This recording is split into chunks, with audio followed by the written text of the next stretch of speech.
get back to HS2 because, as we heard earlier, business leaders are putting pressure on the government to think again and include Liverpool on the HS2 rail line.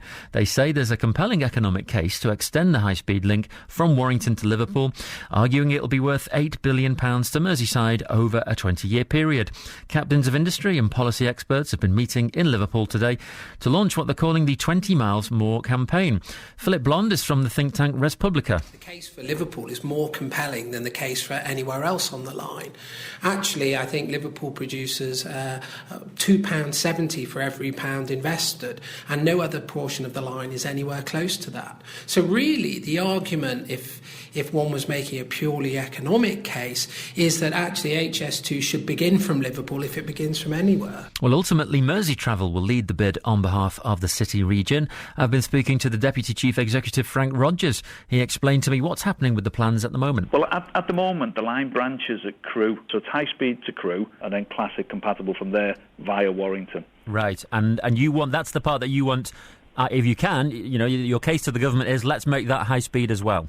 Yeah, we would like a direct high-speed line into the city. OK. What do you think the benefits would be? It would support the city region's growth plans, it will generate economic prosperity for the city, and it will support the growth potential coming out from the Port of Liverpool. Mm-hmm. I mean, what sort of journey time would we be looking at, Frank? Do you know what the differences would be in the journey times between the plan that the government have got and the one that, if you got your wish list, what we'd have in terms of that? We don't really see, Simon, that it's just about time. This is more about capacity and connectivity. We will get benefits from the current proposal because the current proposal goes high speed to Crewe, and it's just the distance from Crewe into the city that will be at current conventional speeds. Sure.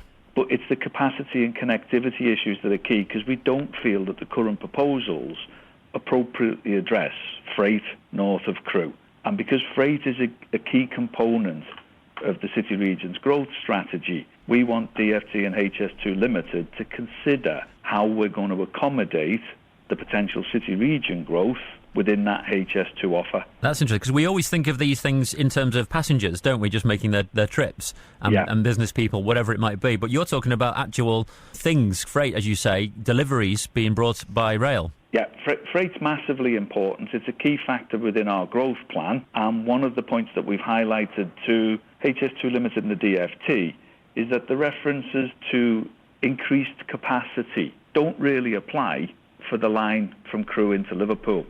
That increased capacity isn't there, and if we don't address that, there is a potential that the Liverpool City region freight growth could be compromised. What do you think the chances are, Frank? Because the government are already being pilloried and hammered left, right and centre by people who say this is a waste of money. I just wonder if they've got any stomach to have another area complaining about this or wanting an improvement or something different done. I think they just want to get it built as it stands, don't they?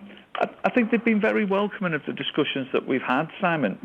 I don't think we're complaining. We're fully supportive of HS2. We just think that the current offer for the Liverpool City region could be better. Could be better, and better focused towards supporting our growth potential. And in your evidence, Frank, have you been able to show that at the moment all the stuff coming into Liverpool via freight is at maximum capacity, is it? Or can you show that if this was built, then the economy would grow more? It's not quite at capacity at the moment, but it's not far off.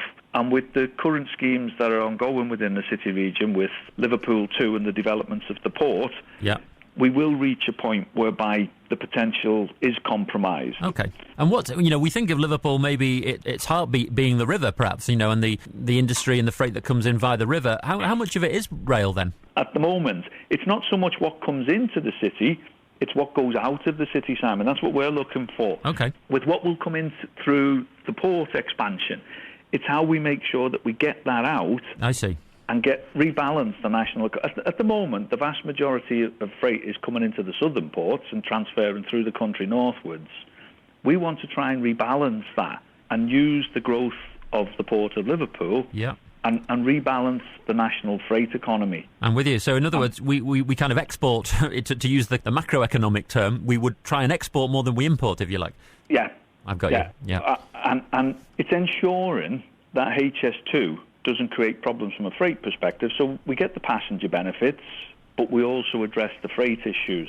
That was the Deputy Chief Executive of Mersey Travel, who's called Frank Rogers, on the bid to get the HS2 rail line all the way here to Liverpool.